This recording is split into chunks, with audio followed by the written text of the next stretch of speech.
Scribble. Steve can remotely instruct by being light and entertaining. Hi there, I'm Steve Breen, the editorial cartoonist at the Union-Tribune. This is another episode of Scribble, and in today's installment, we're going to look at the concept of perspective. Perspective is very important in artwork, painting, drawing, and it sounds like it's complicated, but it's really not. It's basically just creating the illusion of depth on a flat surface. Okay, so let me show you what I'm talking about. In perspective, all the parallel lines in a drawing or a painting, they converge on a single point called a vanishing point on a horizon line in a drawing. Take a look. So here we have our horizon line, all right? And then here we can have our vanishing point.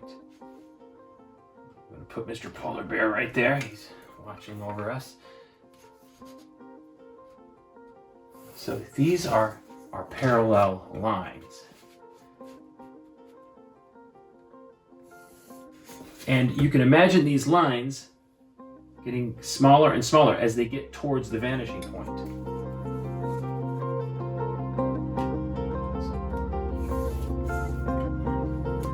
Here too. If we were to draw a polar bear on this flat, icy Arctic surface, for instance, it would look something like this.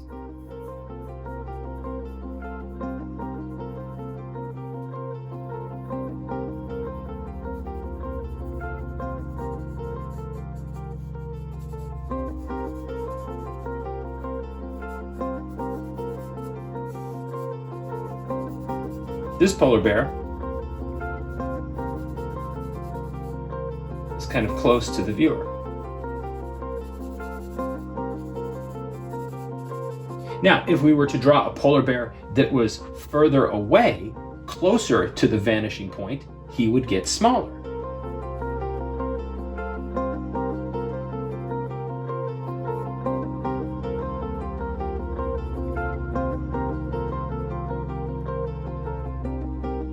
This is an example of linear perspective. Sometimes paintings and drawings can have more than one vanishing point. So here's the horizon line. Here are two different vanishing points. If you notice here, I've drawn this alligator driving a car through the city. I don't know why I drew an alligator driving a car. Could be anything. But notice how the drawing becomes more interesting with perspective. This is a two vanishing point perspective drawing. You could see how the buildings would continue down to nothing over here, and on this side they would continue down over here. So the vanishing points are off the page, but I kind of knew where the lines would be to make the drawing work.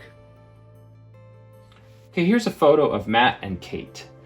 They are standing in the street, and if Matthew backs up, he gets smaller because he's moving back towards the vanishing point.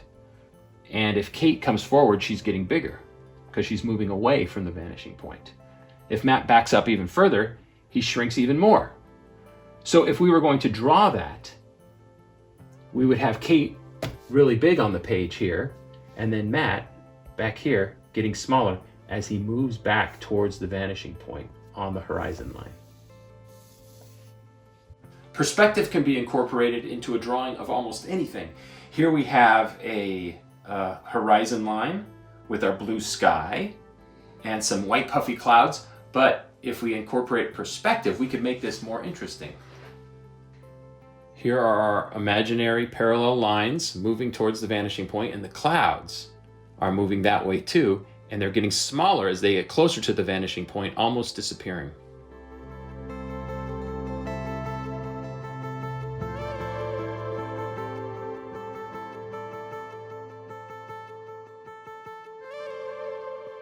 One of my favorite places is Disneyland, but unfortunately it's closed right now due to the coronavirus. So I thought it would be fun if we drew Main Street using 1-point perspective. Let's see how it looks.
So thank you for joining us for this episode of Scribble. If you want to learn more about perspective, there's tons of YouTube videos and books out there. One book that I recommend for kids is How to Draw Comics the Marvel Way by Stan Lee. It's really, really great. I had it when I was 10 years old, and it has some great pages in there on perspective. And if you draw something you really like and you want to send it to us, I'm at steve.breen at sduniontribune.com, and maybe we'll share it on the next video we do. So take care. We'll see you next time. Bye.